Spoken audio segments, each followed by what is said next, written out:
আসসালামু আলাইকুম। আজকে আমি নতুন আরও একটা রেসিপি নিয়ে হাজির হয়ে গেলাম। আজকের রেসিপি হলো মরিচ ভর্তা। তবে রেসিপি দেখার আগে বা রেসিপিতে মূল কাজে অংশগ্রহণ করার আগে সবার কাছে আমার একটা অনুরোধ, সবাই আমার ভিডিওটি দেখে একটা লাইক কমেন্ট করতে ভুলবেন না।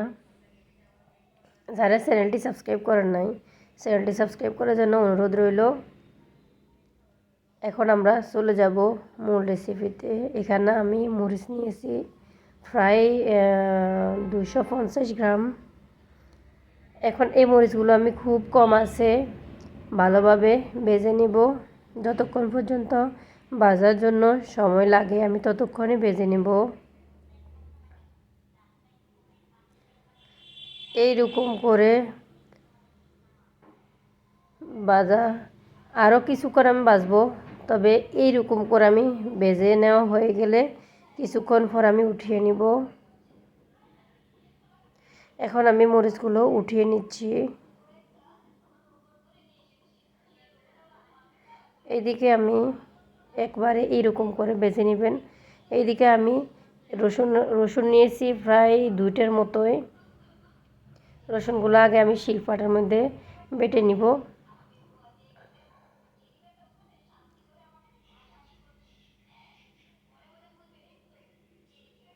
অনেকে মনে করবেন যে হয়তো কাঁচা রসুন একটা গন্ধ থাকবে না, কিন্তু না, এই কাঁচা রসুনের মরিচ ভর্তা খুবই মজা হয়।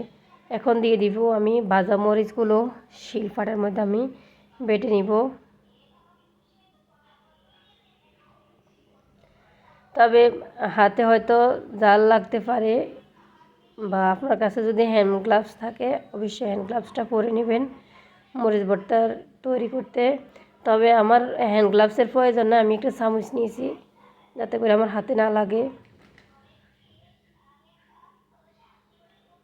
এইভাবে আমি সবগুলো মরিচ ফাটার মধ্যে বেটে নেব।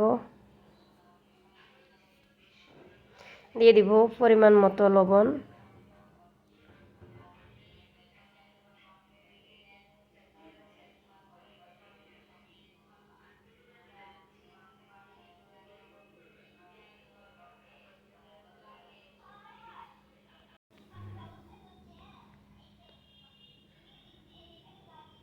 বাটা হয়ে গেছে। এখন আমি চামচ দিয়ে সবগুলো মরিচ একসাথে করে নেব।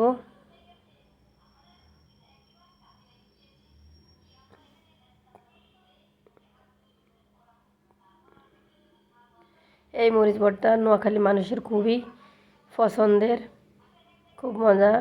প্রত্যেকের ঘরে ঘরে এই মরিচ ভর্তা থাকেই।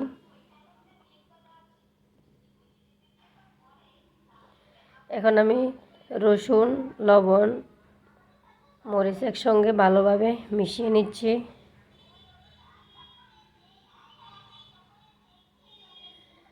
এখন আমি দিয়ে দিচ্ছি সামান্য পরিমাণে সরিষার তেল।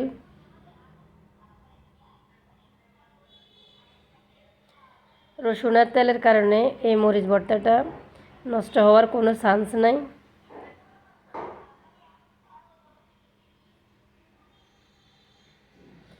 রসুন আর সরিষার তেলের কারণে মরিচ ভর্তাটা অনেক দিন থাকবে।